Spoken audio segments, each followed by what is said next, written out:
Kemarin saya iseng nulis pengalaman berobat ke dokter dalam tulisan Dokter Error, Negara Pun Tekor. Ternyata komennya banyak banget.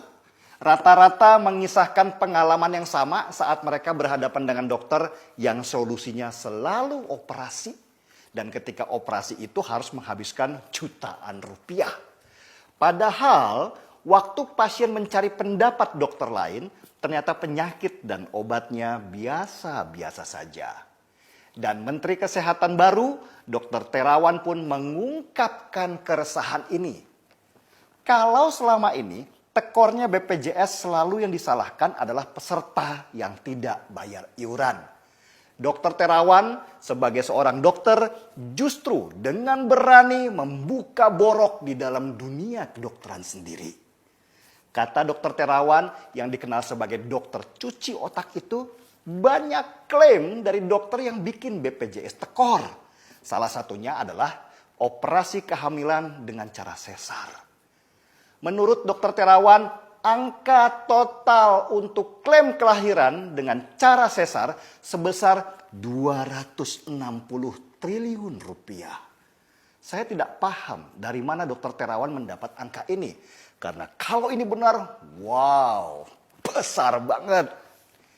Tapi dari beberapa masukan, ternyata memang ada fenomena aneh di masyarakat kita.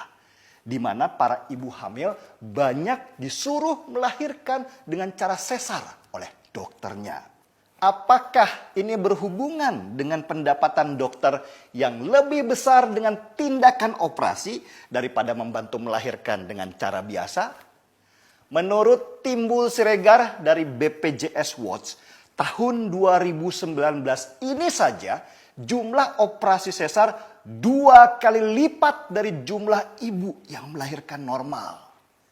Persalinan dengan cara sesar memang lebih cepat dan ringkas, sehingga dia menduga para dokter lebih suka menyarankan ini ke pasiennya. Dan ini jelas tidak sehat untuk keuangan BPJS yang harus menanggung biaya operasi itu. Dan tentu saja Ikatan Dokter Indonesia pun membantah ini. IDI sejak lama berseteru dengan Dr. Terawan yang sekarang menjadi Menteri Kesehatan ini. Bahkan IDI pernah memecat Dr. Terawan karena metode cuci otaknya. Memang permasalahan di dunia kesehatan ini seperti lingkaran setan. Bukan hanya masalah BPJS saja. Bahkan pernah terbongkar adanya mafia obat di Indonesia. Di mana sekumpulan dokter mendapat bayaran dari industri farmasi supaya obat mereka laku terjual. Sanggupkah Dr. Terawan sebagai Menteri Kesehatan mengatasi situasi rumit ini? Atau kelak akan kalah dan apatis karena tidak sanggup mengurai benang kusut yang sudah berlangsung puluhan tahun lamanya? Kita pantau kiprahnya dan dukung apapun yang dia lakukan demi negeri ini.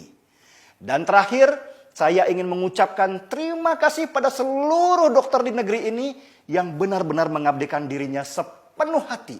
Bukan karena materi, tetapi karena panggilan nurani. Terima kasih dokter, izinkan saya angkat secangkir kopi.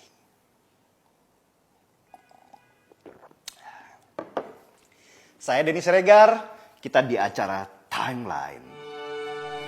Kalau kamu jadi dokter, jangan memeras orang kecil. Mereka akan bayar kamu, tapi mereka menangis di rumah karena